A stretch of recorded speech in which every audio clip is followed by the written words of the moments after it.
High students, অনেকদিন পর তোদের সাথে আবার দেখা হচ্ছে। কেন অনেকদিন পর দেখা হচ্ছে? তার কারণ তোরা জানিস আমরা শূন্য থেকে শুরু করেছি, তাই আমাদের কাছে পর্যাপ্ত টেকনিক্যাল সাপোর্ট নেই। বলতে পারিস এই যে স্মার্ট বোর্ডে পড়াচ্ছি, এটা আমাদের কাছে নেই।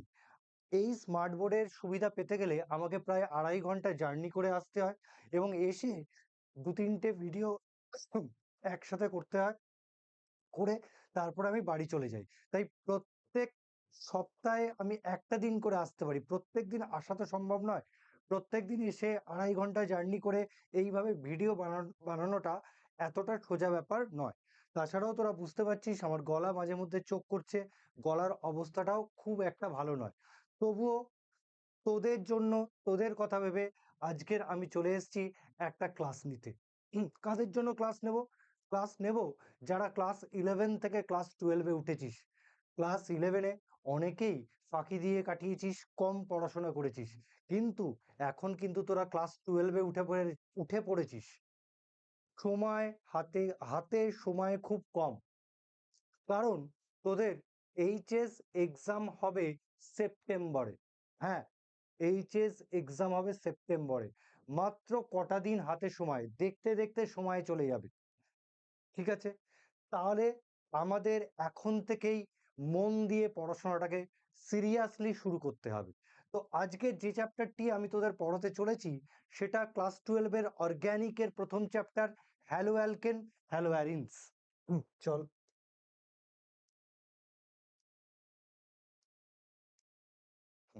আজকে যে চ্যাপ্টারটা পড়াবো, হ্যালো অ্যালকেনস অ্যান্ড হ্যালো অ্যারিনস, এই চ্যাপ্টার থেকেই কিন্তু তোদের ক্লাস 12-এর পড়ানো আমি শুরু করতে চলেছি। প্রত্যেকে মন দিয়ে ক্লাসটিকে কর। আশা করি তোদের উপকারী হবে। আশা করি তোদের ডাউটগুলো ক্লিয়ার হবে। আজকের এই চ্যাপ্টারটি আমি নতুনভাবে পড়ানোর চেষ্টা করছি। দেখ, এইভাবে কি তোরা বাড়িতে পড়েছিস? এইভাবে কি বাড়িতে এই চ্যাপ্টারটি পড়া শুরু করেছিস? দেখতে থাক, কানেক্ট থাক আর আমাদেরকে সাপোর্ট কর। হ্যালো অ্যালকেন, হ্যালো অ্যারিনসের আজকে শুধুমাত্র আমি ইন্ট্রোডাকশন পার্টটাই করাবো। ঠিক আছে? তো প্রথমে আমরা এই কম্পাউন্ডের ক্লাসিফিকেশন পড়ব। ক্লাসিফিকেশন করব on the basis of number of halogen atoms, অর্থাৎ শ্রেণী বিভাগ। কিসের ভিত্তিতে? হ্যালোজেন পরমাণু সংখ্যার ভিত্তিতে আমরা যৌগ বা কম্পাউন্ডগুলিকে শ্রেণী বিভাগ করব বা ক্লাসিফাই করব। তো কার বেসিসে করব? Number of halogen atoms. তো আমি কি করছি, নাম্বার অফ হ্যালোজেন অ্যাটমসকে আমি এখানে লিখে দিচ্ছি। নাম্বার অফ হ্যালোজেন অ্যাটমসকে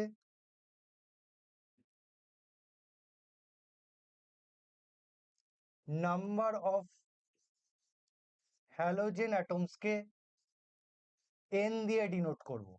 আমি নাম্বার অফ হ্যালোজেন অ্যাটমসকে এন দিয়ে ডিনোট করব। আর হ্যালোজেন বলতে, হ্যালোজেনকে আমরা চিহ্নিত করব এক্স দিয়ে। এক্স মানে কি বোঝাবে? এক্স মানে বোঝাবে হ্যালোজেনস বা হ্যালোজেন অ্যাটমস। কি কি আছে? ফ্লুরিন আছে, ক্লোরিন আছে, ব্রোমিন আছে, আয়োডিন আছে। তাহলে এই নাম্বার অফ হ্যালোজেন অ্যাটমস, অর্থাৎ হ্যালোজেন পরমাণুর সংখ্যার ভিত্তিতে আমরা কম্পাউন্ডগুলোর কি করব? শ্রেণী বিভাগ করব। তো শ্রেণী বিভাগ করলে আমরা কি কি পাবো? প্রথমত এক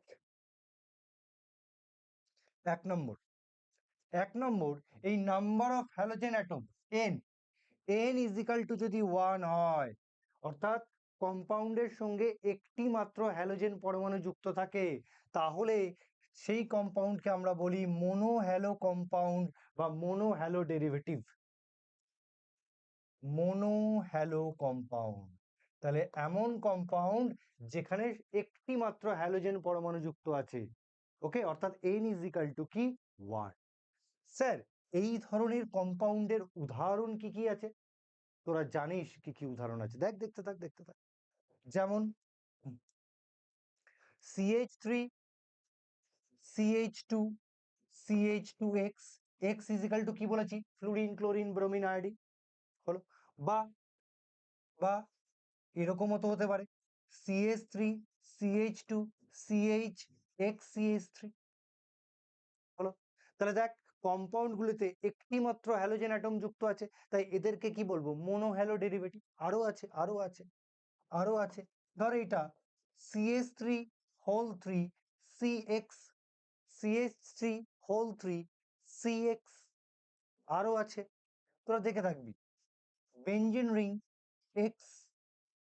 আরো আছে CH2 double bond CH X, বা X CH2 CH double bond CH2। এরা দেখ প্রত্যেকটি কম্পাউন্ডে একটি করে হ্যালোজেন অ্যাটম যুক্ত আছে, তাই এদেরকে মোনো হ্যালো ডেরিভেটিভ বলছে। আরো আছে X, আরো আছে, কত তুই চাইবি, কত তুই চাইবি, একদম ভরে ভরে দিয়ে দেওয়া হবে। এগুলো সবই হচ্ছে মোনো হ্যালো কম্পাউন্ড, প্রচুর আছে। নেক্সট, এবার 2 নম্বর। 2 নম্বর, 2 নম্বর হচ্ছে আমার, 2 নম্বর আমরা পড়বো n ইজ ইকাল টু 2। তাহলে n ইজ ইকাল টু যখন 1 ছিল তখন মোনো হ্যালো ডেরিভেটিভ ছিল, n যখন 2, হ্যালোজেন পরমাণু সংখ্যা যখন 2, তখন সেই কম্পাউন্ডকে কি বলবো, ডাই হ্যালো কম্পাউন্ড।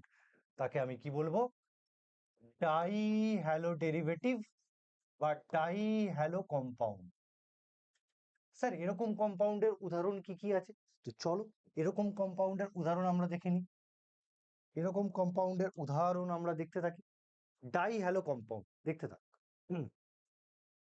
ধর এরকম আছে CH3 CH X CH2 X। আরো আছে X X। আরো আছে সরি X X। আরো আছে CH3 CH X CH X CH3। কত দেখতে চাস, কত দেখতে চাস? আরো আছে X X। দেখ প্রত্যেকটা কম্পাউন্ডে কটা করে হ্যালোজেন অ্যাটম আছে, 2টো করে হ্যালোজেন অ্যাটম আছে স্যার, তাই এদেরকে আমরা কি বলবো, ডাই হ্যালো ডেরিভেটিভ। আরো আছে, আর একটা টাইপ দেখ, এটা একটা টাইপ হলো, আর একটা টাইপ দেখতে থাক, আর একটা টাইপ দেখতে থাক। দেখ এইভাবে তোরা পড়া শুরু করেছিস কিনা, একদম বেসিক লেভেল থেকে একদম অ্যাডভান্স লেভেলে আমি রিচ করব আস্তে আস্তে। হুম, আজকে যেহেতু শুরু হয়েছে, তো আজকে তো বেসিক লেভেল যাবে, যখন চ্যাপ্টারটা শেষ করব অ্যাডভান্স লেভেলে গিয়ে শেষ করব। তো দেখ আরো দেখাচ্ছি, এরকমও তো হতে পারে এক্স এক্স, এটাও তো ডাই হ্যালো ডেরিভেটিভ, কারণ দেখ দুটো হ্যালোজেন পরমাণু আছে। আচ্ছা স্যার এটাও তো হতে পারে sir x x, die hello compound. আচ্ছা স্যার এটাও তো হতে পারে স্যার CH3CH এক্স এক্স। আচ্ছা স্যার এটাও তো হতে পারে sir CH3C x x CH3। আর কত চাস, আরো দিতে পারি, ধর এটাও হতে পারে CH2 double bond CH CH x x. এটাও তো হতে পারে স্যার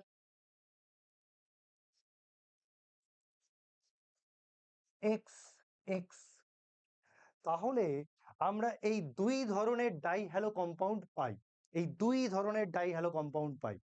এবার মজার বিষয় দেখ, এখানে যে ডাই হ্যালো ডেরিভেটিভটা আমি লিখেছি বা সংকেতগুলো লিখেছি, সেখানে দেখ পাশাপাশি 2টি কার্বনে 2টি হ্যালোজেন আছে। দেখ পাশাপাশি 2টি কার্বনে 2টি হ্যালোজেন আছে, পাশাপাশি 2টি কার্বনে 2টি হ্যালোজেন আছে।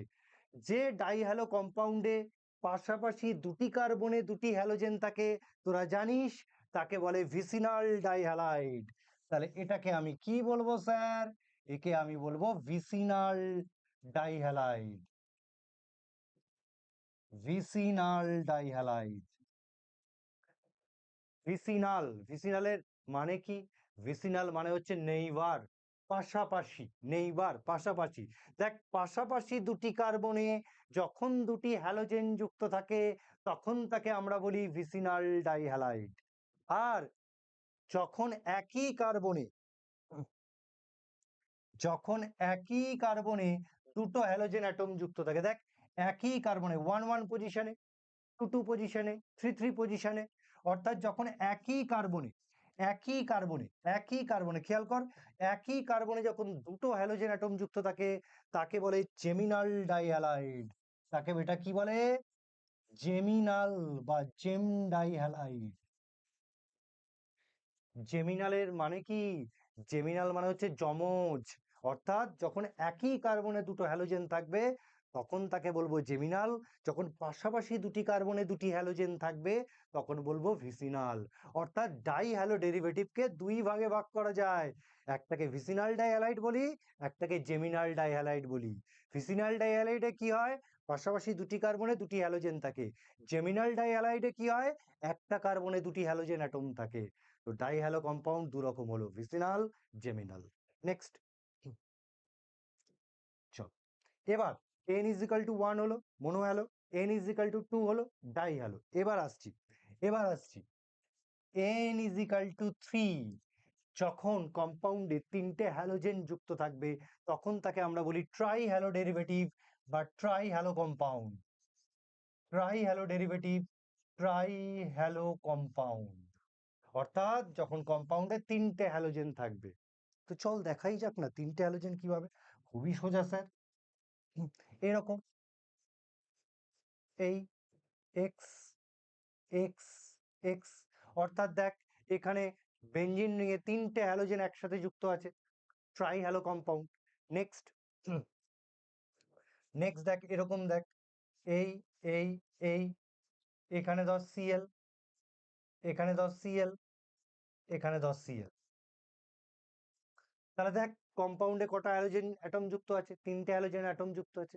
আবার দেখ এটাও হতে পারে, এটাও হতে পারে, এই এই এই সিএল এফ বিআর।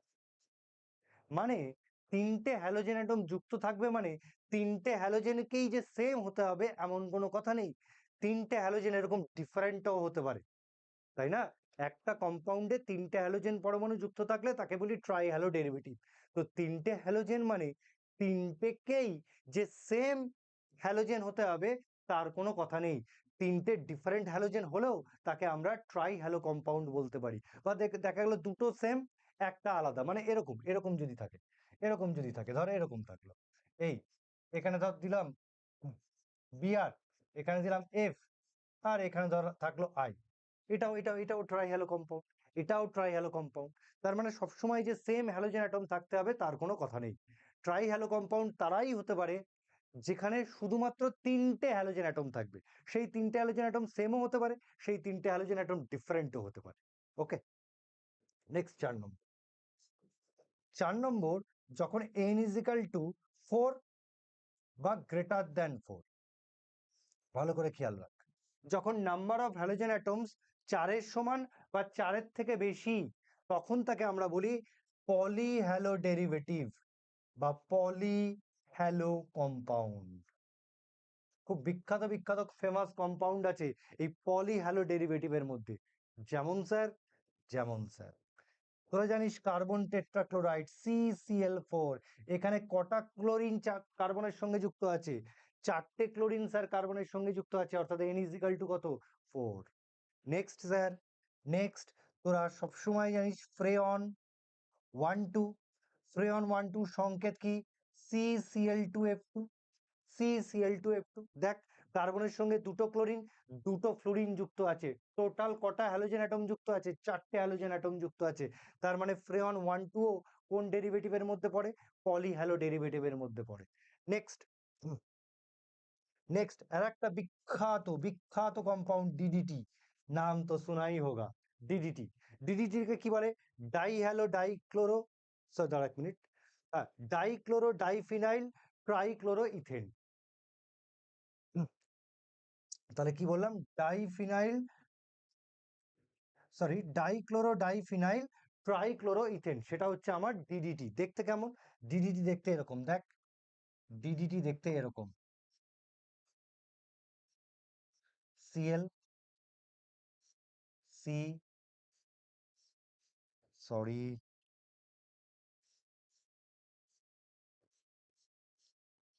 সিএল, এখানে H C CL CL CL. দেখ dichloro diphenyl trichloro ethane, ethane কেন? কারণ এখানে দুটো কার্বন দেখতে পাচ্ছিস, এই এক 1 নম্বর কার্বন, আর এটা 2 নম্বর কার্বন। তাহলে দেখ ডাইক্লোরো, ডাইফিনাইল, ট্রাইক্লোরোইথেন, ট্রাইক্লোরোইথেন এটাই হচ্ছে ডিডিটি। কটা ক্লোরিন আছে? একটা, দুটো, তিনটে, চারটে, পাঁচটা। n is equal to 5, তাহলে এটাও কি পলি হ্যালো ডেরিভেটিভ। আরো আছে C2Cl6, আর একটা ফেমাস কম্পাউন্ড পারক্লোরোইথেন। এখানে কার্বনের সঙ্গে 6টা ক্লোরিন যুক্ত আছে, পারক্লোরোইথেন, পারক্লোরোইথেন। এরা কার মধ্যে পড়ছে? এরা প্রত্যেকেই পলি হ্যালো ডেরিভেটিভের মধ্যে পড়ছে। তাহলে একটা ক্লাসিফিকেশন হয়ে গেল, সেটা কি? Number of halogen atoms. On the basis of number of halogen atoms আমরা কম্পাউন্ডগুলোকে ক্লাসিফাই করে ফেললাম। এবার ক্লাসিফিকেশন এখনো শেষ হয়নি, নেক্সট ক্লাসিফিকেশনে চল। এবার আমরা কম্পাউন্ডগুলোকে ক্লাসিফাই করব on the basis of, on the basis of nature of CX bond, on the basis of nature of CX bond। Sir nature of CX bond বলতে এক, এই নেচার অফ CX বন্ডের রেসপেক্টে তুই দুটো ক্যাটাগরি পাবি। এক, কম্পাউন্ডস কন্টেইনিং sp3CX, আর compounds containing sp2CX। তাহলে nature of CX বন্ডের ক্যাটাগরিতে, অর্থাৎ নেচার অফ সিএক্স বন্ডের ভিত্তিতে আমরা কম্পাউন্ডকে দুটো ক্যাটাগরিতে ভাগ করতে পারি, দুটো ক্যাটাগরিতে ভাগ করতে পারি। এক, কিছু কম্পাউন্ড আছে যারা sp3CX, কিছু কম্পাউন্ডের মধ্যে কি আছে? sp2CX। অর্থাৎ হ্যালোজেন এমন একটা কার্বনের সঙ্গে যুক্ত আছে যার সংকরায়ন দশা sp3, এরকম কিছু কম্পাউন্ড আছে। আবার হ্যালোজেন এমন কার্বনের সঙ্গে যুক্ত আছে যে কার্বনের সংকরায়ন দশা sp2, এই ধরনেরও কম্পাউন্ড আছে। তাহলে আমরা দুটো ক্যাটাগরিতে ভাগ করলাম, একটা sp3CX, একটা sp2CX। আরো ডিটেলসে পড়ি চল। এবার আমরা ক্লাসিফাই করছি কম্পাউন্ডস কন্টেইনিং sp3CX। এই ধরনের কম্পাউন্ড কি কি আছে? অর্থাৎ যে ধরনের কম্পাউন্ডের মধ্যে হ্যালোজেন অ্যাটম sp3 কার্বনের সঙ্গে যুক্ত আছে, এই ধরনের কম্পাউন্ড কি কি আছে? প্রথম এক নম্বর, halo alkanes, halo alkanes or alkyl halides, alkyl halides, যাকে আমরা আরএক্স দ্বারা চিহ্নিত করি, যাকে আমরা আরএক্স দ্বারা চিহ্নিত করি। তাহলে এই কম্পাউন্ডের মধ্যে হ্যালোজেন সেই কার্বনের সঙ্গে যুক্ত আছে যে কার্বনের সংকরায়ন দশা sp3, যে কার্বনের সংকরায়ন দশা আমার sp3। চল দেখি এক্সাম্পল, দেখি এক্সাম্পল না দেখলে তো বিশ্বাস হবে না। CH3, CH2, CH2I। তাহলে এখানে হ্যালোজেন অ্যাটম এই কার্বনের সঙ্গে যুক্ত আছে, এখানে হ্যালোজেন অ্যাটম এই কার্বনের সঙ্গে যুক্ত আছে, যার নিচে আমি স্টার চিহ্ন করে দিয়েছি। এই কার্বনের সঙ্গে যুক্ত আছে, এই কার্বনের সংকরায়ন দশা কি? Sir sp3। কি করে বললেন স্যার? কারণ এই কার্বনের কাছে কোনো পাই বন্ড নেই, অনলি সিগমা বন্ড আছে। আর যেখানে অনলি সিগমা বন্ড থাকে তাহলে তার সংকরায়ন দশা কি হয়ে যায়? sp3। সংকরায়ন দশা কি হয়ে যায়? sp3। তাহলে দেখ এখানে হ্যালোজেন এমন একটা কার্বনের সঙ্গে যুক্ত আছে যে কার্বনের সংকরায়ন দশা sp3। এবার তোকে প্রশ্ন করবে এটা কত ডিগ্রি অ্যালকিল হ্যালাইড। দেখ এখানে হ্যালোজেন যে কার্বনের সঙ্গে যুক্ত আছে সেই কার্বনটা হচ্ছে 1 ডিগ্রি কার্বন। কেন স্যার? কারণ এই কার্বনটি শুধুমাত্র একটি কার্বনের সঙ্গে যুক্ত আছে, এই কার্বনটি শুধুমাত্র একটি কার্বনের সঙ্গে যুক্ত আছে, তাই এই কার্বনটা হচ্ছে 1 ডিগ্রি কার্বন। তাই অ্যালকিল হ্যালাইডটা হয়ে যাবে প্রাইমারি অ্যালকিল হ্যালাইড বা 1 degree alkyl halide, 1 degree alkyl halide. আরো উদাহরণ দেখা যাক, আছে আছে আছে। CH3, CH2, CH, CH3Br। এখানে দেখ হ্যালোজেন, এখানে দেখ হ্যালোজেন যে কার্বনের সঙ্গে যুক্ত আছে, এখানে হ্যালোজেন এই কার্বনের সঙ্গে যুক্ত আছে। তাহলে এই কার্বনের সংকরায়ন দশা কি? Sir sp3। কেন স্যার? কারণ এর মধ্যে শুধুমাত্র সিগমা বন্ড আছে, কোনো পাই বন্ড নেই।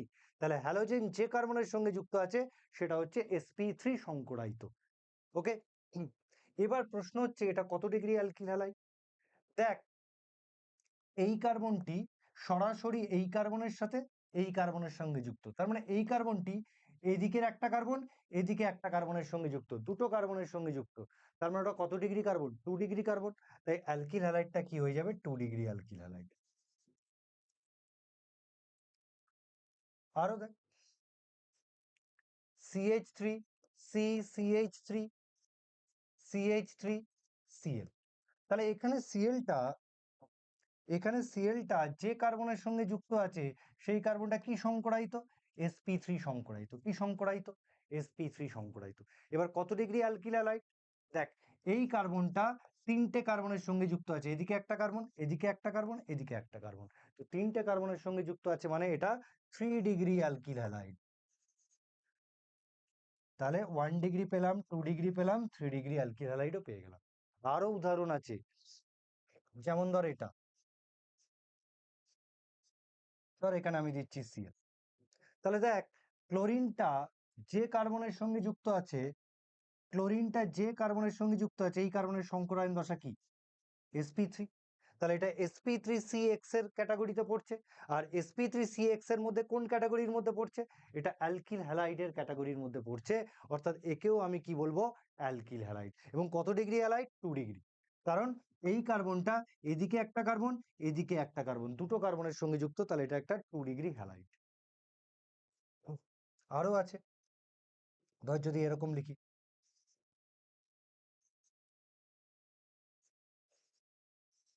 এটাও অ্যালকিল হ্যালাইডের মধ্যে পড়ে, কারণ এখানে হ্যালোজেন যে কার্বনের সঙ্গে যুক্ত আছে তারা কি? sp3 hybridised. sp3 hybridised. চল, তাহলে আমরা কি জানলাম? একটা আমরা শিখে নিলাম অ্যালকিল হ্যালাইড। নেক্সট পার্ট, তাহলে sp3CX, কম্পাউন্ডস কন্টেইনিং sp3CX, তার মধ্যে একটা ক্যাটাগরি আমরা কি বললাম? Halo alkanes, alkyl halides. Next category 2 নম্বর। 2 নম্বর আমরা পড়বো বেনজাইলিক হ্যালাইড। সেটা আবার কি স্যার? বেনজাইলিক হ্যালাইডস। বেনজাইলিক হ্যালাইডস, এটাও sp3CX ক্যাটাগরির মধ্যে পড়ে। বেনজাইলিক হ্যালাইডও sp3CX ক্যাটাগরির মধ্যে পড়ে। তাহলে কখন আমরা অ্যালকিল হ্যালাইড বলবো আর কখন আমরা বেনজাইলিক হ্যালাইড বলবো স্যার? চলো দেখি, এক্সাম্পল দিলে ক্লিয়ার হবে। ধরো এই বেনজিন, CH2X, এখানে হ্যালোজেন অ্যাটম যে কার্বনের সঙ্গে যুক্ত আছে, আমি দেখেই বলে দিচ্ছি কার্বনটি sp3 কার্বন। এবার এই sp3 কার্বন কার সঙ্গে যুক্ত আছে? স্যার বেনজিনের সঙ্গে যুক্ত আছে। ভালো করে খেয়াল কর, হ্যালোজেন যে কার্বনের সঙ্গে যুক্ত আছে সেটা sp3 হাইব্রিডাইজড। আবার sp3 কার্বনটা কার সঙ্গে যুক্ত আছে? বেনজিন রিং এর সঙ্গে যুক্ত আছে। তখন সেই কম্পাউন্ডকে আমরা বলবো বেনজাইলিক হ্যালাইড। তাহলে বেনজাইলিক হ্যালাইডে কি হবে?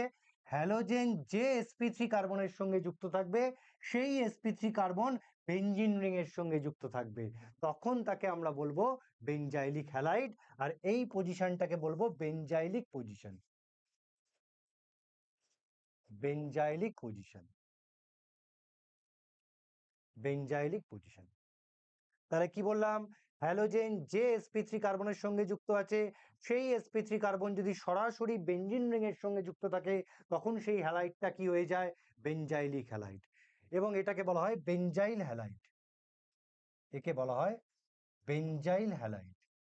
এবার এবার ভালো করে দেখ, ভালো করে দেখ, CHXX, এখানে দুটো হ্যালোজেন অ্যাটম কি করছে? sp3 কার্বনের সঙ্গে যুক্ত আছে, এবং সেই sp3 কার্বন কি আছে? বেনজিন রিং এর সঙ্গে যুক্ত আছে। তার মানে এটাও হচ্ছে কি? বেনজাইলিক হ্যালাইডের মধ্যে পড়ছে। যখন একটা হ্যালোজেন যুক্ত থাকে তখন তাকে আমরা বলি বেনজাইল হ্যালাইড। যখন দুটো হ্যালোজেন যুক্ত থাকে তখন তাকে আমরা বলি বেনজাল হ্যালাইড। বেনজাল হ্যালাইড, তখন তাকে আমরা বলি বেনজাল। একটা থাকলে বেনজাইল, দুটো থাকলে বেনজাল। এবার এবার এবার CXXX, এটা sp3 হাইব্রিডাইজড। তাহলে দেখ, এখানে তিনটে হ্যালোজেন sp3 কার্বনের সঙ্গে যুক্ত আছে, যে sp3 কার্বন বেনজিন রিং এর সঙ্গে যুক্ত আছে। তাহলে একটা হ্যালোজেন যদি sp3 কার্বনের সঙ্গে যুক্ত থাকে তখন তাকে বলেছিলাম বেনজাইল। দুটো হ্যালোজেন যখন যুক্ত আছে তখন তাকে বলছি বেনজাল। যখন তিনটে হ্যালোজেন যুক্ত থাকবে তখন তাকে বলবো বেনজোট্রাইহ্যালাইড। বেনজোট্রাইহ্যালাইড। আচ্ছা, এবার এখানে দেখ, হ্যালোজেন যে কার্বনের সঙ্গে যুক্ত আছে সেই কার্বনটি তো sp3 হাইব্রিডাইজড, এটা তো ঠিক। পাশাপাশি এই কার্বনটি 1 ডিগ্রি কার্বন, কারণ এই কার্বনটি সরাসরি একটা কার্বনের সঙ্গে যুক্ত আছে। এই কার্বনটি সরাসরি বেঞ্জিনের একটা কার্বনের সঙ্গে যুক্ত আছে, তাই এটা 1 degree benzylic halide. 1 degree benzylic halide. তাহলে স্যার এটা কি হবে?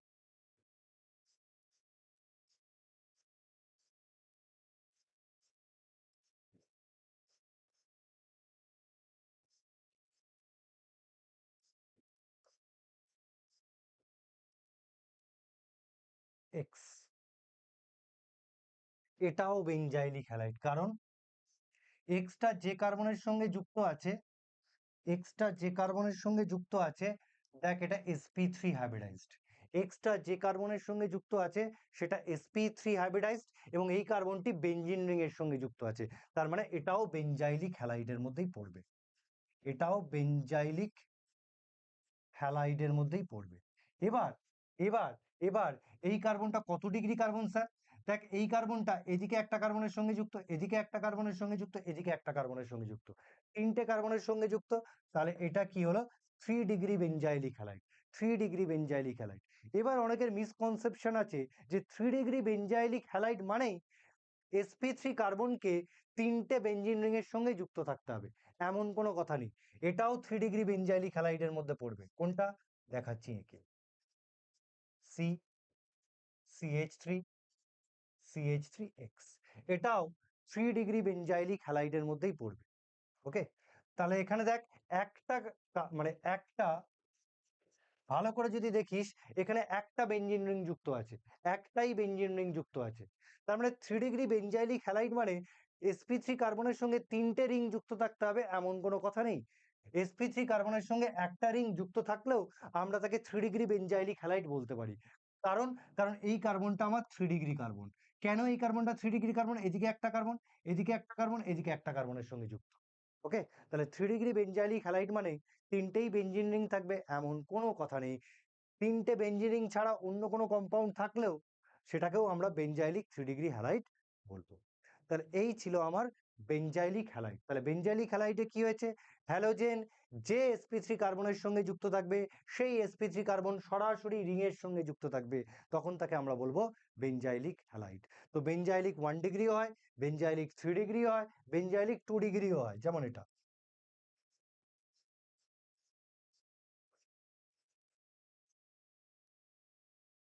এটা বেঞ্জাইলিক 2 ডিগ্রি হ্যালাইড। এটা বেঞ্জাইলিক 2 ডিগ্রি হ্যালাইড। কেন? নিজেরা এটা ভাবিস। তাহলে দেখ, sp3CX এই ক্যাটাগরির মধ্যে, sp3CX এই ক্যাটাগরির মধ্যে আমরা পড়লাম অ্যালকিল হ্যালাইড বা হ্যালো অ্যালকেনস। 2 নম্বর পড়লাম বেঞ্জাইলিক হ্যালাইড। এবার 3 নম্বর আসছে এই ক্যাটাগরির 3 নম্বর পার্ট। এই ক্যাটাগরির 3 নম্বর পার্ট হচ্ছে অ্যালাইলিক হ্যালাইড। অ্যালাইলিক হ্যালাইড খুব ইম্পর্টেন্ট জিনিস। অ্যালাইলিক হ্যালাইডস 3 নম্বর পার্ট। অ্যালাইলিক হ্যালাইডস। অ্যালাইলিক হ্যালাইড চিনব কি করে স্যার? অ্যালাইলিক হ্যালাইড চিনব কি করে স্যার? দেখ, এখানে এই সিকোয়েন্স যদি মেনটেন হয়, কি sequence? sp2, sp2, next sp3, মানে sp2 কার্বন, sp2 কার্বন, ঠিক তার পাশের যে sp3 কার্বন হবে সেটাই হবে অ্যালাইলিক পজিশন। সেটাই হবে অ্যালাইলিক পজিশন। কি বললাম? মন দিয়ে শোন। সিকোয়েন্সটা কি হবে? sp2, sp2, তারপরের যে sp3 কার্বন থাকবে সেটাই হবে আমার অ্যালাইলিক পজিশন। মানে পরপর দুটো sp2 কার্বনের পর যে sp3 কার্বন থাকবে সেই sp3 কার্বনের পজিশনটাকেই আমরা বলবো allylic position. Allylic position.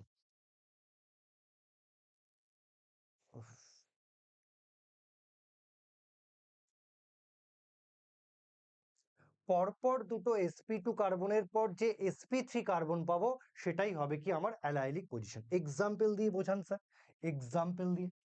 Example, চলো, হ্যাঁ, ধর এরকম আছে CH2 ডবল বন্ড CH3 হলো।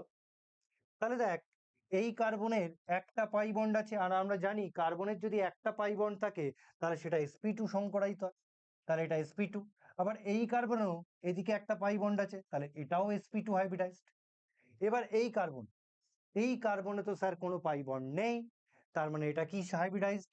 sp3 hybridised. তাহলে সিকোয়েন্সটা দেখ, sp2 তার পরের যে sp3 কার্বন, পরপর দুটো sp2 কার্বনের পর যে sp3 কার্বনটা পড়বে, এই পজিশনটাকে আমি কি বলবো? Allylic position. এই পজিশনটাকে বলবো অ্যালাইলিক পজিশন। সিকোয়েন্সটা দেখ, sp2 তারপরে যে sp3 কার্বন, এটাই হচ্ছে অ্যালাইলিক পজিশন। এইভাবে বুঝতেও যদি কারোর অসুবিধা হয় তাহলে সে এইভাবে মনে রাখবে। কিভাবে মনে রাখবে? সে এইভাবে মনে রাখবে যে ডবল বন্ডেড কার্বন অ্যাটম, দেখো C double bond C, double bonded carbon atom, ঠিক তার পাশের কার্বনটাই হচ্ছে অ্যালাইলিক পজিশন, ঠিক তার পাশের কার্বনটাই হচ্ছে অ্যালাইলিক পজিশন। এবার এই অ্যালাইলিক পজিশনের একটা হাইড্রোজেনকে আমি বার করে দিচ্ছি, তার বদলে একটা হ্যালোজেন যুক্ত করছি, তাহলে কি হবে? CH2 CH CH2 X, এটাই হয়ে যাবে আমার অ্যালাইলিক হ্যালাইড। কারণ হ্যালোজেন sp3 কার্বনের সঙ্গে যুক্ত আছে, যে sp3 কার্বন পরপর দুটো sp2 কার্বনের পর আছে। দেখো, তাহলে এই পজিশনটা হচ্ছে আমার অ্যালাইলিক পজিশন, আর অ্যালাইলিক পজিশনে যেহেতু হ্যালোজেন যুক্ত আছে, তাই হ্যালাইডটা কি হয়ে যাবে? Allylic halide. আরো দেখাচ্ছি, ধর এটাকেও আমি বলতে পারি CH2 ডবল বন্ড CH দুটো হ্যালোজেনও যুক্ত থাকতে পারে। তাহলে এই যে পজিশন, এটা হচ্ছে আমার অ্যালাইলিক পজিশন, কারণ দুটো sp2, দুটো sp2-র পরের যে sp3, সেটাই হচ্ছে আমার অ্যালাইলিক পজিশন। বা ডবল বন্ডেড কার্বন অ্যাটমের পাশের কার্বনটাই হচ্ছে আমার অ্যালাইলিক পজিশন, তার সঙ্গে হ্যালোজেন যুক্ত থাকলে অ্যালাইলিক হ্যালাইড। আরো উদাহরণ আছে স্যার, আরো উদাহরণ আছে। এই যে এই এক্স, দেখো এটা কি? Sir sp2 hybridised. এটা কি? sp2 hybridised. এটা কোনো পাই বন্ড নেই স্যার, sp3, কোনো পাই বন্ড নেই স্যার, sp3। তাহলে দেখো, পরপর দুটো sp2-র পর, পরপর দুটি sp2 কার্বনের পর যে sp3 কার্বনটি পড়ছে, সেটাই হচ্ছে আমার অ্যালাইলিক পজিশন। আর অ্যালাইলিক পজিশনের সঙ্গে যখন হ্যালোজেন যুক্ত থাকে, তখন সে হয়ে যায় অ্যালাইলিক হ্যালাইড। মানে এই পজিশনটা আমার অ্যালাইলিক পজিশন। বা তুমি বলতে পারো ডবল বন্ডেড কার্বন অ্যাটম, তার ঠিক পাশেরটাই হচ্ছে আমার অ্যালাইলিক পজিশন। এইটা হচ্ছে আমার অ্যালাইলিক পজিশন, এইটা হচ্ছে আমার অ্যালাইলিক পজিশন। আরো আছে, দেখ আরো আছে, CH2 CH double bond CH2 X, এটাও দেখ অ্যালাইলিক ডাইহ্যালাইড, কারণ এটা sp2, এটা sp2, তারপরেই দেখ sp3। তাহলে দুটো sp2-র পর যে sp3 কার্বন আসবে, সেটাই হচ্ছে অ্যালাইলিক পজিশন, এটা অ্যালাইলিক পজিশন। আবার দেখ, দুটো sp2-র পর যে sp3 আসবে, সেটাই হচ্ছে আমার অ্যালাইলিক পজিশন। আর অ্যালাইলিক পজিশনের সঙ্গে যখন হ্যালোজেন যুক্ত থাকে, তাকে বলা হয় অ্যালাইলিক হ্যালাইড। আরো আছে, আরো আছে, এই যে CH CH3 ধর Br, এখানে দেখ এটা, দেখ এই কার্বনটা sp2, এই কার্বনটা sp2, এই কার্বনটা sp3। তাহলে দেখ, ডবল বন্ডেড কার্বন অ্যাটমের, ডবল বন্ডেড কার্বন অ্যাটমের পাশের কার্বনটাই হচ্ছে অ্যালাইলিক কার্বন। বা পরপর দুটো sp2-র পর যে sp3 কার্বন পাবো, সেটাই হচ্ছে আমার অ্যালাইলিক পজিশন। অ্যালাইলিক পজিশনের সঙ্গে ব্রোমিন যুক্ত আছে, অ্যালাইলিক হ্যালাইড হয়ে গেল। নেক্সট, এবার একটাই শিখবো, প্রোপারজিল হ্যালাইড, 4 নম্বর। প্রোপারজিল হ্যালাইড, সেটা আবার কি স্যার? প্রোপারজিল হ্যালাইড, অ্যালাইলিক হ্যালাইড কি ছিল? দুটো sp2 কার্বনের পর যে sp3 আসছে, সেটাই হচ্ছে অ্যালাইলিক। আর এখানে হবে দুটো sp কার্বনের পর, দুটো sp কার্বনের পর দুটো sp কার্বনের পর যে sp3 আসবে, দুটো sp কার্বনের পর যে sp3 আসবে সেটাই হচ্ছে প্রোপার্জিল পজিশন। তাহলে দেখ এই যে HC triple bond C X, sorry, CH2X, তাহলে এই কার্বনটি sp হাইব্রিডাইজড, কারণ দুটো পাই বন্ড আছে, এটাও তাই sp, তাহলে এটা কি sp3। তাহলে দেখ দুটো sp কার্বনের পর যে sp3 কার্বনটা পড়ছে সেটা হচ্ছে প্রোপার্জিল পজিশন, তার সঙ্গে হ্যালোজেন যুক্ত থাকলে তাকে আমরা কি বলবো, প্রোপার্জিল হ্যালাইড। নেক্সট, তাহলে এই গেল ক্লাসিফিকেশন, কার classification, compounds containing sp3CX। Next আয়, এবার আমরা পড়ছি কম্পাউন্ড কন্টেইনিং sp2CX। sp3CX হয়ে গেল,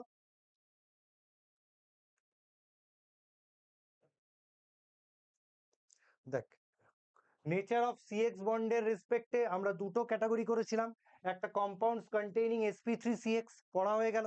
এবার আমরা পড়বো কম্পাউন্ডস কন্টেইনিং sp2CX, অর্থাৎ হ্যালোজেন এমন একটা কার্বনের সঙ্গে যুক্ত আছে যে কার্বনের সংকরায়ন দশা sp2।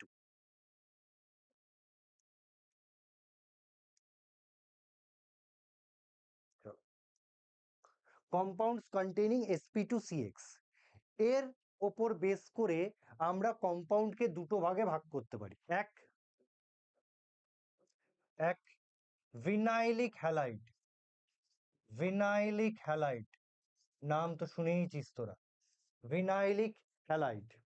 এখানে halogen, halogens, halogens directly attached to, directly attached to to sp2 hybridized carbon, directly attached to sp2 hybridized carbon, যেমন স্যার, যেমন sir CH2 double bond CHX। তাহলে হ্যালোজেন যে কার্বনের সঙ্গে যুক্ত আছে, মানে এই কার্বনটি, এই কার্বনের সংকরায়ন দশা কি sp2, কারণ এই কার্বনের কাছে আছে একটা পাই বন্ড, কার্বনের কাছে যদি একটা পাই বন্ড থাকে তাহলে সে sp2 সংকরায়িত। তাহলে হ্যালোজেন যে কার্বনের সঙ্গে যুক্ত আছে সেটা sp2 হাইব্রিডাইজড, অর্থাৎ এটা একটা ভিনাইল হ্যালাইড, এটা একটা ভিনাইল হ্যালাইড। আরো দেবো, চল এই যে x, x, এখানে দেখ এই যে কার্বন, এখানে যে কার্বন আছে, এখানে যে কার্বন আছে এটা কি হাইব্রিডাইজড, sp2 হাইব্রিডাইজড। এখানে যে কার্বন আছে এটা কি হাইব্রিডাইজড, sp2 হাইব্রিডাইজড। অর্থাৎ হ্যালোজেন যে কার্বনের সঙ্গে যুক্ত আছে তারা sp2 হাইব্রিডাইজড, মানে এটা কি ভিনাইলিক হ্যালাইড, ভিনাইলিক হ্যালাইড। নেক্সট, এরকম যদি করি x, দেখ হ্যালোজেন যে কার্বনের সঙ্গে যুক্ত আছে মানে এটা, হ্যালোজেন যে কার্বনের সঙ্গে যুক্ত আছে মানে এটা, এটা কি hybridized sir, sp2 hybridized sir. আর sp2 হাইব্রিডাইজড কার্বনের সঙ্গে হ্যালোজেন যুক্ত থাকলে তাকে কি বলা হয়, ভিনাইলিক হ্যালাইড। আর একটা দি দেখ, আর একটা দেখ, এটা বইতে পাবি না, এই যে এক্স, এর নাম কি, halo cyclo octa tetrayne, halo cyclo octa tetrayne. এখানেও দেখ হ্যালোজেন যে কার্বনের সঙ্গে যুক্ত আছে সেটা sp2 হাইব্রিডাইজড, তার মানে এটাকেও আমরা ভিনাইলিক হ্যালাইডের মধ্যে ফেলতে পারি। হয়ে গেল, ভিনাইলিক হ্যালাইড হয়ে গেল। 2 নম্বর, 2 নম্বর, 2 নম্বর, তাহলে এই ক্যাটাগরি 2 নম্বর, এই ক্যাটাগরি 2 নম্বর হচ্ছে তোর, এই ক্যাটাগরি 2 নম্বর হচ্ছে তোর অ্যারাইল হ্যালাইড, অ্যারাইল হ্যালাইড। এর 2 নম্বর হচ্ছে অ্যারাইল হ্যালাইড, অর যাকে বলছি haloarenes, haloarenes, aryl halide or haloarenes. এখানেও, এখানেও halogens, halogens directly, directly attached to, attached to sp2 carbon। Sir এখানেও তো তাই ছিল, halogens directly attached to sp2 carbon, এখানেও আপনি বলছেন halogens directly attached to sp2 carbon. পার্থক্য কোথায়, এখানে halogens directly attached to sp2 carbon, আর এখানে halogen directly attached to sp2 carbon of aromatic ring বা অ্যারোমেটিক স্পিসিস। তাহলে অ্যারোমেটিক কম্পাউন্ডের sp2 কার্বনের সঙ্গে যদি হ্যালোজেন যুক্ত থাকে তখন তাকে বলবো অ্যারাইল হ্যালাইড। ভালো করে শোন কথাটা, অ্যারোমেটিক কম্পাউন্ড বা অ্যারোমেটিক স্পিসিস, অ্যারোমেটিক স্পিসিসের sp2 কার্বনের সঙ্গে যখন হ্যালোজেন যুক্ত থাকবে তখন হবে অ্যারাইল হ্যালাইড। আর যখন সাধারণ sp2 কার্বনের সঙ্গে হ্যালোজেন যুক্ত থাকবে তখন হচ্ছে ভিনাইলিক হ্যালাইড। যেমন এখানে হ্যালোজেনটা সাধারণ sp2 কার্বনের সঙ্গে যুক্ত আছে, কিন্তু আমি তোকে এমন একটা উদাহরণ দিচ্ছি তোরা সবাই জানিস, যেমন এটা ক্লোরিন। তাহলে দেখ, ক্লোরিন যে কার্বনের সঙ্গে যুক্ত আছে সেই কার্বনটা কি hybridised? sp2 hybridised, sp2 hybridised. এবং এই sp2 কার্বনটা দেখ অ্যারোমেটিক কম্পাউন্ডের অংশ, এই sp2 কার্বনটা অ্যারোমেটিক কম্পাউন্ডের অংশ, তার ফলেই এটাকে আমরা কি বলছি? Aryl halide. তাহলে হ্যালোজেন যদি অ্যারোমেটিক কম্পাউন্ডের sp2 কার্বনের সঙ্গে যুক্ত থাকে তখন আমরা তাকে বলি অ্যারাইল হ্যালাইড বা হ্যালোয়ারিন। ওকে, তাহলে যে কোনো sp2 কার্বন হলে হবে না, sp2 কার্বনটাকে হতে হবে অ্যারোমেটিক স্পিসিসের, sp2 কার্বনটা হবে অ্যারোমেটিক স্পিসিসের, তবেই অ্যারাইল হ্যালাইড হবে। যেমন এটা আমরা সবাই জানি বেনজিন একটা অ্যারোমেটিক কম্পাউন্ড, ধর এখানে দিলাম ক্লোরিন, ক্লোরিন। তাহলে এখানে হ্যালোজেন যে sp2 কার্বনের সঙ্গে যুক্ত আছে সেই sp2 কার্বন একটা অ্যারোমেটিক কম্পাউন্ডের অংশ। বা এটা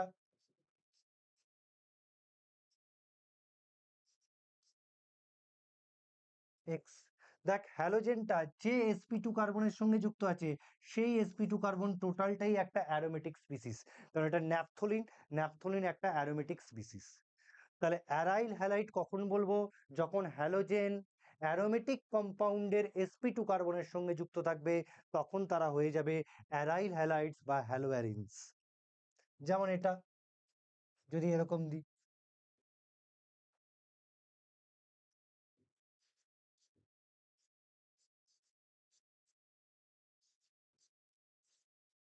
বল এই দুটো কম্পাউন্ডের মধ্যে কোনটা অ্যারাইল হ্যালাইড হচ্ছে? এই দুটো কম্পাউন্ডের মধ্যে কোনটা অ্যারাইল হ্যালাইড হচ্ছে? দেখ, এখানে হ্যালোজেন sp3 কার্বনের সঙ্গে যুক্ত আছে, তার মানে এটা অ্যালকিল হ্যালাইডের মধ্যে পড়ছে, এটা অ্যারাইল হ্যালাইড নয়। কিন্তু এখানে হ্যালোজেন যে কার্বনের সঙ্গে যুক্ত আছে সেটা sp2 কার্বন, এবং sp2 কার্বনটা অ্যারোমেটিক রিং এর অংশ, sp2 কার্বনটা অ্যারোমেটিক রিং এর অংশ, তাই এটা হচ্ছে অ্যারাইল হ্যালাইড, এটা হচ্ছে অ্যারাইল হ্যালাইড। আরো দিচ্ছি দেখ,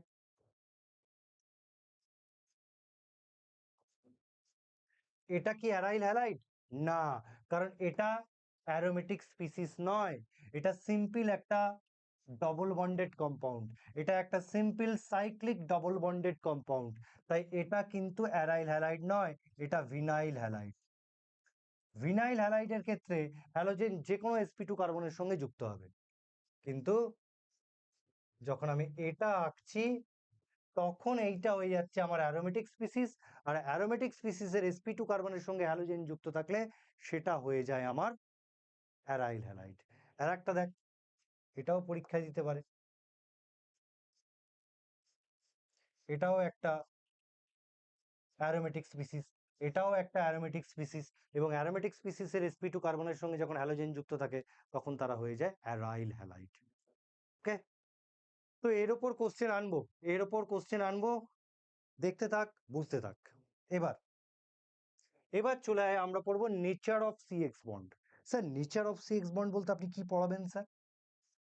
নেচার অফ সিএক্স বন্ড, দেখ বলা হয় সিএক্স বন্ডের নেচারই হচ্ছে পোলার নেচার, পোলার নেচার, ধ্রুবীয়, ধ্রুবীয় প্রকৃতির, ধ্রুবীয় প্রকৃতির। তাহলে যে কোনো অ্যারাইল হ্যালাইড বলিস বা অ্যালকিল হ্যালাইড বলিস, তার সিএক্স বন্ডের নেচার কি হয়? পোলার হয়। কি হয়? ধ্রুবীয় প্রকৃতির হয়। স্যার কি করে বলছেন এটা ধ্রুবীয় প্রকৃতির? দেখ, কার্বন আর হ্যালোজেনের মধ্যে আমরা জানি হ্যালোজেনের তড়িৎ ঋণাত্মকতা কি বেশি, তাহলে বন্ড ফর্মিং ইলেকট্রন কার দিকে সরে থাকবে? বন্ড ফর্মিং ইলেকট্রন হ্যালোজেনের দিকে সরে থাকবে, আর তার ফলে এটা আংশিক নেগেটিভ চার্জ হবে, আর কার্বন হবে আংশিক পজিটিভ চার্জ। অর্থাৎ এদের মধ্যে এদের মধ্যে একটা ইলেকট্রোনেগেটিভিটির ডিফারেন্স তৈরি হবে। ইলেকট্রোনেগেটিভিটির ডিফারেন্স তৈরি হবে। হ্যালোজেন মোর ইলেকট্রোনেগেটিভ, কার্বন লেস ইলেকট্রোনেগেটিভ, অর্থাৎ এদের মধ্যে ইলেকট্রোনেগেটিভিটি বা তড়িৎ ঋণাত্মকতার পার্থক্য সৃষ্টি হবে। আর যখন তড়িৎ ঋণাত্মকতার পার্থক্য সৃষ্টি হয় তখন বন্ধন কি হয়ে যায়? ধ্রুবীয় হয়ে যায়। বন্ধন কি হয়ে যায়? ধ্রুবীয় হয়ে যায়। এবং এই তড়িৎ ঋণাত্মকতার পার্থক্য যত বেশি হয়, ধ্রুবীয়তাও তত বেশি হয়। ধ্রুবীয়তাও তত বেশি হয়। এবং আর একটা জিনিস খেয়াল কর, বন্ড ধ্রুবীয় হওয়ার জন্য হ্যালোজেনের মাথায় আংশিক নেগেটিভ চার্জ আর কার্বনের মাথায় আংশিক পজিটিভ চার্জ তৈরি হয়েছে। অর্থাৎ এখানে পার্শিয়াল আয়নিক ক্যারেক্টার তৈরি হয়েছে। একজন ক্যাটায়ন হয়ে গেছে, একজন অ্যানায়ন হয়ে গেছে। অর্থাৎ বন্ডে পার্শিয়াল আয়নিক ক্যারেক্টার কি হয়েছে? ডেভেলপ করেছে। তার মানে ধ্রুবীয় বন্ধন মানে সেখানে কিছু পরিমাণ আয়নিক ক্যারেক্টার কি করে? ডেভেলপ করে। তাহলে percentage of ionic character develop করেছে। এবং তড়িৎ ঋণাত্মকতা যত বেশি হবে, তড়িৎ ঋণাত্মকতার পার্থক্য যত বেশি হবে, ধ্রুবীয়তাও তত বেশি হবে, পার্সেন্টেজ অফ আয়নিক ক্যারেক্টারও তত বেশি হবে। হলো? এছাড়াও আমরা ধ্রুবীয়তা বা পোলারিটি আমরা পরিমাপ করে থাকি দ্বিমেরু ভ্রামকের সাহায্যে। কার সাহায্যে? ডাইপোল মোমেন্ট বা দ্বিমেরু ভ্রামক। ডাইপোল মোমেন্ট বা দ্বিমেরু ভ্রামক, যাকে আমরা মিউ দিয়ে চিহ্নিত করি। Mu is equal to formula হচ্ছে কিউ ইন্টু ডি, যেখানে কিউ হচ্ছে অ্যামাউন্ট অফ চার্জ আর ডি হচ্ছে আধান দ্বয়ের মধ্যে দূরত্ব। ডি হচ্ছে দুটো অপোজিটলি চার্জ আধান দ্বয়ের মধ্যে দূরত্ব। তার মানে এটা একটা পজিটিভ চার্জ, এটা একটা নেগেটিভ চার্জ। এই দুটো চার্জের মধ্যে যে দূরত্ব তাকে আমি বলবো ডি। এই দুটো চার্জের মধ্যে যে দূরত্ব তাকে বলবো আমি ডি। আর কিউটা কি? Amount charge. এইভাবে আমরা দ্বিমেরু ভ্রামকের মান বার করে থাকি এবং দ্বিমেরু ভ্রামকের সাহায্যে কোনো কম্পাউন্ডের ধ্রুবীয়তা পরিমাপ করা হয়। এবং আমরা সেখানেও শিখেছি মিউ ভ্যালু যত বাড়ে ধ্রুবীয়তাও তত বাড়ে। ধ্রুবীয়তাও তত বাড়ে, অর্থাৎ পার্সেন্টেজ অফ আয়নিক ক্যারেক্টার তত বেশি ওই কম্পাউন্ডের মধ্যে ডেভেলপ করে। হলো? এবার তোকে পরীক্ষায় দিল অর্ডার অফ ডাইপোল মোমেন্ট বা order of polarity. Order of dipole moment, dipole moment মানে তুই বুঝে নিবি ধ্রুবীয়তা। তোকে দিল এইচএফ, এইচসিএল, এইচবিআর, এইচআই। হলো? এবার দেখ, তুই যত এইচএফ থেকে এইচআই এর দিকে যাবি, অর্থাৎ যত ফ্লুরিন থেকে আয়োডিনের দিকে যাবি, তড়িৎ ঋণাত্মকতা কি হয়ে যাবে? কমে যাবে। আর তড়িৎ ঋণাত্মকতা যত কমে যাবে, তড়িৎ ঋণাত্মকতার পার্থক্যও কি হয়ে যাবে? কমে যাবে। তড়িৎ ঋণাত্মকতার পার্থক্য কমে গেলে ধ্রুবীয়তা কি হয়ে যাবে? কমে যাবে। অর্থাৎ মিউ কি হয়ে যাবে?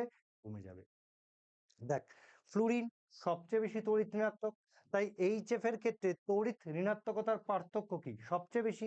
অর্থাৎ এইচএফ সবচেয়ে বেশি ধ্রুবীয়, অর্থাৎ এইচএফ এর ডাইপোল মোমেন্ট কি? সবচেয়ে বেশি। আয়োডিনের তড়িৎ ঋণাত্মকতা সবচেয়ে কম, মানে তড়িৎ ঋণাত্মকতার পার্থক্যও সবচেয়ে কম, অর্থাৎ এর ধ্রুবীয়তাও সবচেয়ে কম, মানে ওর ডাইপোল মোমেন্টও কত? সবচেয়ে কম। তার এর কি হবে? অর্ডারটা এই হবে। এবার যেটা পরীক্ষায় দেয় এবং ছেলেমেয়েরা ভুল করে, অর্ডার অফ ডাইপোল মোমেন্ট,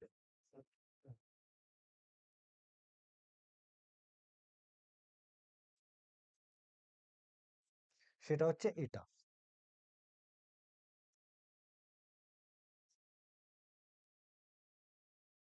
খুব ইম্পর্টেন্ট, পরীক্ষায় আসে।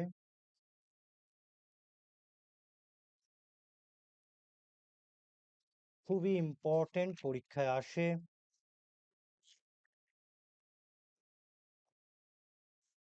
এবার আমরা যদি আগের মতো করতে যাই যে ফ্লুরিনের তড়িৎ ঋণাত্মকতা সবচেয়ে বেশি, আয়োডিনের তড়িৎ ঋণাত্মকতা সবচেয়ে কম, তাহলে সেই অনুযায়ী যত বাম দিক থেকে ডান দিকে যাব, তড়িৎ ঋণাত্মকতার পার্থক্য কি হয়ে যাবে? কমে যাবে।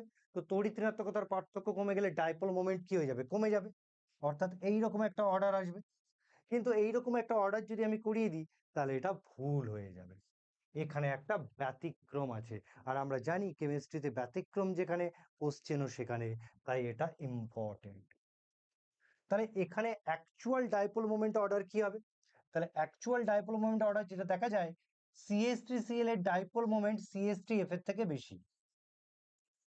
CH3Cl এর ডাইপোল মোমেন্ট CH3F এর থেকে বেশি। তারপরে অ্যাজ ইউজুয়াল CH3Br, তারপরে হচ্ছে CH3r।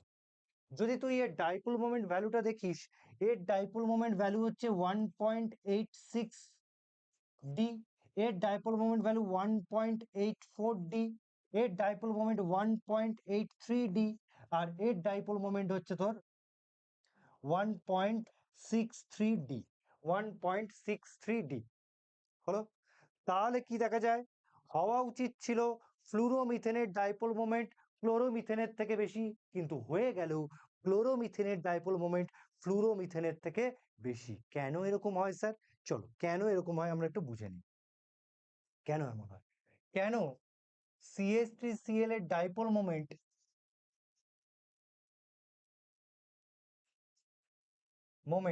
CH3F এর থেকে বেশি? এর হচ্ছে 1.84 ডি, এর হচ্ছে 1.86 ডি। সামান্য হলেও ক্লোরোমিথেনের ডাইপোল মোমেন্ট ফ্লুরোমিথেনের থেকে বেশি। কেন বেশি? দেখ, আমরা ডাইপোল মোমেন্ট বার করার ফর্মুলা কি ছিল? Mu is equal to q into d. Mu is equal to q into d. এবার দেখ, ফ্লুরিনের তড়িৎ ঋণাত্মকতা ক্লোরিনের থেকে কি বেশি। তার মানে আমরা বলতে পারি যে ফ্লুরিনের ক্ষেত্রে কিউ ভ্যালু কি? আমরা বলতে পারি এই ফ্লুরিনের তড়িৎ ঋণাত্মকতা বেশি হওয়ার অর্থই হলো এর ক্ষেত্রে কিউ ভ্যালু কি বেশি, আর ক্লোরিনের ক্ষেত্রে কিউ ভ্যালু কি কম। আবার ফ্লুরিনের আকার কি ক্ষুদ্র, তো ফ্লুরিনের আকার ক্ষুদ্র হওয়ার জন্য ডিস্টেন্স ডি এর ভ্যালু কি কম, এর ক্ষেত্রে ডি এর ভ্যালু কি কম। আবার ক্লোরিনের আকার ফ্লুরিনের থেকে বড়, তাহলে ক্লোরিনের আকার বড় হওয়ার জন্য CH3Cl এর ক্ষেত্রে ডিস্টেন্সটা কি বেশি। তাহলে ভালো করে দেখ, ফ্লুরিনের ক্ষেত্রে চার্জ বেশি, ডিস্টেন্স কম, কিন্তু ক্লোরিনের ক্ষেত্রে বা ক্লোরাইডের ক্ষেত্রে চার্জ কম, ডিস্টেন্স বেশি। এবার যখন আমরা overall Q into D value বার করি, যখন আমরা overall Q into D value বার করি, তখন ওভারঅল কিউ ইন্টু ডি এর আসে 1.84 ডি, আর এর আসে 1.86 ডি। তাহলে কি বললাম? ফ্লুরাইডের ক্ষেত্রে কিউ বেশি, ডি কম। আবার ক্লোরিনের ক্ষেত্রে আকার বড় হওয়ার জন্য ডি বেশি, কিন্তু কিউ কম। কিন্তু যখন আমরা কিউ ইন্টু ডি বার করব, যখন আমরা দুটোর ক্ষেত্রে কিউ ইন্টু ডি বার করব, তো কিউ ইন্টু ডি যখন বার করব, তখন দেখবো ফ্লুরিনের ক্ষেত্রে ভ্যালু আসে 1.84, আর ক্লোরিনের ক্ষেত্রে আসে 1.86। অর্থাৎ ওভারঅল ডাইপোল মোমেন্টের ভ্যালু ক্লোরোমিথেনের ক্ষেত্রে ফ্লুরোমিথেনের তুলনায় সামান্য হলেও বেশি হয়ে যায়। তো এই কারণে CH3Cl এর ডাইপোল মোমেন্ট CH3F এর থেকে বেশি। আরো দিতে পারে, যেমন আর একটা দেবে যে ডাইপোল মোমেন্টের অর্ডার দেবে বা ধ্রুবীয়তার অর্ডার দেবে। সেটা কার দেবে? এটা দেবে সাইক্লোহেক্সেন, সাইক্লোহেক্সেন আর ক্লোরোবেনজিন। সাইক্লোহেক্সেন আর ক্লোরোবেনজিন।